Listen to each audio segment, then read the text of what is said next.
আসসালামু আলাইকুম। দেশ ও দেশের বাইরে থেকে যারা আইরিশ টেলিফিল্ম ইউটিউব চ্যানেল ও ফেসবুক পেজ দেখছেন সবাইকে জানাচ্ছি আন্তরিক শুভেচ্ছা ও অভিনন্দন। দর্শক, আজ আমরা এসেছি আন্তর্জাতিক বাণিজ্য মেলা সংলগ্ন চীনমৈত্রী সম্মেলন কেন্দ্র। এই চীনমৈত্রী সম্মেলন কেন্দ্রে অনুষ্ঠিত হচ্ছে এসএমই মেলা, অর্থাৎ ক্ষুদ্র ও মাঝারি শিল্প পণ্য মেলা। এটা 11তম ক্ষুদ্র ও মাঝারি শিল্প পণ্য মেলা।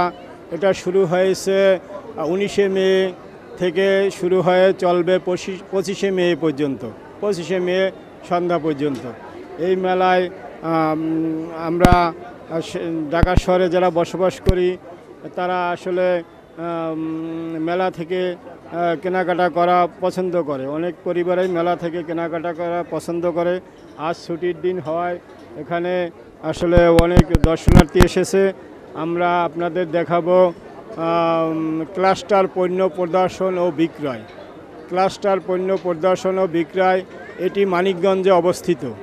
মানিকগঞ্জে ঘিও বাঁশ বেত শিল্প ক্লাস্টার, এই পণ্যটি আসলে আমাদের বাংলাদেশের অনেক পুরাতন বাঁশ দিয়ে বানানো পণ্য।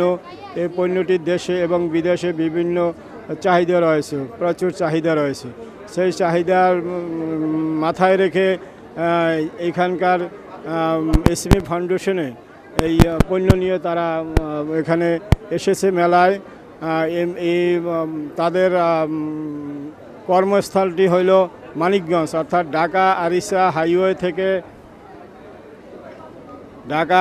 হাইওয়ে থেকে 2 কিলোমিটার পূর্বে অবস্থিত। ঘিও বাঁশ বেত শিল্পটি ঢাকা আরিচা হাইওয়ে থেকে 2 কিলোমিটার পূর্বে অবস্থিত। 70টি পরিবারের প্রায় 250 জনের কর্মসংস্থান। বার্ষিক টার্নওভার প্রায় 7 কোটি টাকা। ক্লাস্টার ক্রাফট প্রণয়ন, প্রোডাক্ট ডিজাইন, ডেভেলপমেন্ট এবং মার্কেটিং বিষয়ে প্রশিক্ষণ প্রদান করে থাকে তারা। প্রায় 100 ধরনের নতুন ডিজাইনের পণ্য উৎপাদনের ক্ষমতা অর্জন করেছে এই ক্লাস্টার পণ্য প্রদর্শন ও বিক্রেতা।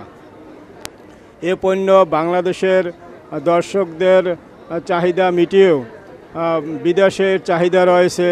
এখানকার যে পরিচালনায় আছেন তার সাথে আমরা কথা বলে জানতে পারলাম যে তাদের পণ্য জার্মানি, ব্রাজিল, ইতালি, ইংল্যান্ড প্রভৃতি দেশে রপ্তানি ইতিমধ্যেই তারা রপ্তানি করেছে এবং রপ্তানির চাহিদা দিন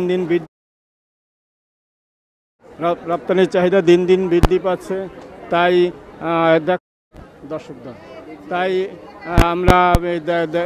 আমরা এই বাঁশ বেতের শোরুমটি বেছে নিয়েছি আমাদের আইরিশ টেলিফিল্মে তাদের এই পণ্যগুলি দেখানোর জন্য। এখানে দর্শক আছে প্রচুর। দর্শকের সাথে আমরা কথা বলবো যে দর্শক এই পণ্য কেন পছন্দ করে।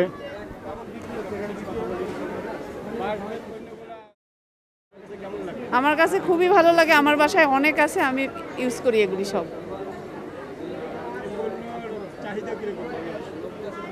চাহিদা তো থাকা উচিত আমার মতে, কারণ বাঁশ বেত নিজেদের তৈরি, আবার পরিবেশের জন্য ভালো। এই জন্য আমি এটা ব্যবহার করি। আমার ঘরে প্রচুর আছে। আমি পলিথিন সবসময় বর্জন করি। আমার ঘরে প্লাস্টিকের বক্স বাটি কিছু নাই, সত্যি কথা যেটা।